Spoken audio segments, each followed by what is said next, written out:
नमस्ते बच्चों। आज हम पढ़ेंगे कक्षा 8 का पाठ 1 भारत वंदना। अब आपको पता है कि पाठ का नाम है भारत वंदना, तो इसमें हमारे भारत देश की, हमारी भारत भूमि की वंदना की गई है। हमारी भारत भूमि हरी भरी प्रकृति से जड़ी हुई है, उपजाऊ है, चारों तरफ यहाँ पर नदियाँ बहती हैं, पर्वत हैं, पठार है, समतल है। ये है हमारी भारत भूमि की खासियत। जहाँ पर कहीं भूमि समतल होती है, कहीं ऊंची नीची होती है, पर भारत में हमारी धरती की सबसे बड़ी विशेषता ये है कि यहाँ पर पठार भी हैं, पर्वत भी हैं, समतल भी हैं, नदियाँ भी हैं और समुद्र भी है। तो बस इसी बात को लेकर के हम शुरू कर रहे हैं आज का पाठ भारत वंदना। भारत मेरा देश है, इसके सिर पर मुकुट हिमालय का, गंगा यमुना ब्रह्मपुत्र नदी, चंद्रहार इसके हिय का, विंध्य मेखला बाहु बने हैं, असम त्रिपुरा राजस्थान, दृढ़पद आंध्र तमिल मलयालम, चरण पखारे सागर तन। अब यहाँ पर कवि कह रहे हैं कि भारत मेरा देश है और इसके सिर पर हिमालय पर्वत जो है एक मुकुट के रूप में विराजमान है। आपने देखा होगा जब भी हम ईश्वर की वंदना करते हैं तो वो बहुत आभूषणों से अलंकृत होते हैं, उनके सिर पर होता है खूबसूरत सा मुकुट। ऐसे ही हमारा भारत देश, उसके सिर पर ताज है हिमालय का, जो हमें प्रकृति के रूप से चारों तरफ से हरियाली देता है। बर्फ एक चारों तरफ से ढकी हुई चांदी के रूप में जब पर्वत श्रृंखला चमकती है तो बेहद खूबसूरत लगती है। और सबसे बड़ी बात ये कि हिमालय पर्वत पड़ोसी राष्ट्रों से हमारी रक्षा करता है। तो वो कह रहे हैं कि भारत के सिर पर हिमालय पर्वत एक सुंदर ताज के रूप में सुशोभित है। गंगा यमुना ब्रह्मपुत्र नदी, चंद्रहार इसके हिय का। और मैंने आपको बताया था ना कि हमारे भारत देश में बहुत सी नदियां बहती हैं, तो गंगा यमुना ब्रह्मपुत्र नदियां इसके हृदय का हार हैं। चंद्रहार इसके हिय का, हिय मतलब हृदय का। और हम हार कहाँ पहनते हैं? गले में पहनते हैं ना। तो ये नदियां इसके हृदय की खूबसूरती बढ़ाती हैं। विंध्य मेखला, मेखला मतलब हम कमर पर जो आभूषण पहनते हैं, कनकती बोलते हैं उसे हम। तो विंध्य जो पर्वत श्रृंखला है, विंध्याचल पर्वत श्रृंखला, वो इसकी मेखला है, वो इसकी कनकती है, कमर पर पहनने वाला आभूषण है। बाहु बने हैं असम त्रिपुरा राजस्थान। और आपने भारत के नक्शे में देखा होगा ना कि राजस्थान यहाँ पर है, असम यहाँ पर है। तो वो कह रहे हैं कि असम, त्रिपुरा और राजस्थान हमारे भारत देश के मजबूत विशाल बाहु हैं, इसकी भुजाएं हैं।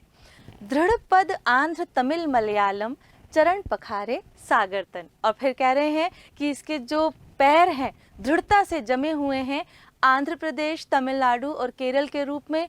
और फिर हमारा हिंद महासागर इसके चरण पखारता है। प्राकृतिक रूप से कितना विस्तृत, प्राकृतिक रूप से कितना समृद्ध हमारा ये भारत देश है, जिसके सिर पर मुकुट है हिमालय का। इसे सींचते काले मेघा, हरियाली छा छा जाती, नदियां निर्झर भर भर जाते, फसलें लहर लहर जाती। वो कह रहे हैं कि प्राकृतिक रूप से इतना समृद्ध है भारत देश कि जहाँ पर बहुत सारे पेड़ पौधे होते हैं वहीं पर बहुत अधिक वर्षा होती है। तो वो कह रहे हैं कि इसे सींचते काले मेघा, काले काले बादल इसकी सिंचाई करते हैं।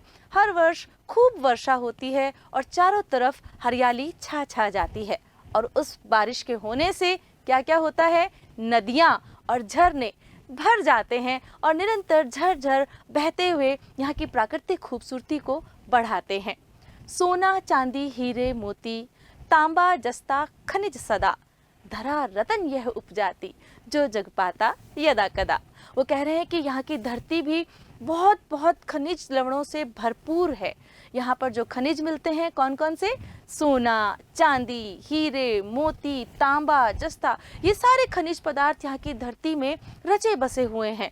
और यह धरती इस तरह के खनिजों को हमें देती है, पर कभी कभी, क्योंकि ये खनिज कहाँ पर है वो किसी को पता नहीं है। जब हम धरती को खोदते हैं या कोई हम काम करते हैं तो वहाँ से ये रत्न हमें मिलते हैं, ये हीरे मोती हमें मिलते हैं। तो यहाँ पर जितने प्रकार के भी खनिज पाए जाते हैं उनको यहाँ पर रत्नों की संज्ञा की गई है, क्योंकि ये रत्न प्राकृतिक रूप से धरती से निकलते हैं। इसलिए यहाँ पर हम इसे बहुत महंगा एक जो हम धारण करते हैं आभूषणों में, उसी तरह का रत्न यहाँ पर यहाँ के खनिजों को माना गया है। उत्तर से दक्षिण तक फैला कश्मीर से तमिलनाडु तक, पूरब से पश्चिम तक फैला युगल भू से नागलोक तक। अब यहाँ पर वो विस्तार बता रहे हैं कि भारत देश का विस्तार कहाँ से कहाँ तक है। उत्तर से दक्षिण तक ये कश्मीर से तमिलनाडु के रूप में फैला हुआ है, और पूरब से पश्चिम कैसे फैला है कि राजस्थान का जो पश्चिमी भाग है उसे यहाँ पर युगल भू कहा गया है, और असम के पूर्वी छोर को यहाँ नागलोक कहा गया है, क्योंकि वहाँ पर सांप बहुत ज़्यादा होते हैं। आपने भी सुना होगा ना, असम में जो लोग रहते हैं वहाँ पर कहते हैं कि सामान्यतः घरों में भी सांप निकल आते हैं, तो इसलिए उसे वहाँ पर नागलोक कहा गया है। इस विशाल आंगन में तेरे जन्मे संत वीर जन कितने, कितने वर्षों से महिमा के बुनते रहे तार गरिमा के। अब कह रहे हैं कि यहाँ पर जन्म लेने वाले लोग भी कितने महत्वपूर्ण हैं कि तेरे इस विशाल आंगन में बहुत से संत महापुरुषों ने जन्म लिया है। और आपने उनके नाम तो सुन रखे होंगे ना, गुरु नानक, संत रैदास, कबीर, रहीम, तुलसीदास जी, कितने महापुरुष हुए हैं जिन्होंने हमारे देश की वीर गाथा को अपने साहित्य में लिखा है। हमारे यहाँ की संस्कृति को उन्होंने चारों तरफ फैलाने का प्रयास किया है। इसलिए वो कह रहे हैं कितने वर्षों से महिमा के बुनते रहे तार गरिमा के, कि उनकी बदौलत ही हमारे भारत देश की गरिमा जो है, हमारे भारत देश का जो सम्मान है वो चारों दिशाओं में फैला हुआ है। और इसलिए इसकी गरिमा के तार, इसकी प्रशंसा के, इसके यश की जो गाथाएं हैं वो चारों तरफ फैली हुई हैं। और आपको पता है हमारी इतिहास, हमारी संस्कृति, हमारा साहित्य जो है वो बहुत दृढ़ है, बहुत विशाल है, और इसीलिए भारत देश का नाम पूरे विश्व में स्वर्ण अक्षरों में लिखा हुआ है। केवल आज ही नहीं बल्कि पुरातन काल से हमारा भारत देश सिरमौर था, है और रहेगा।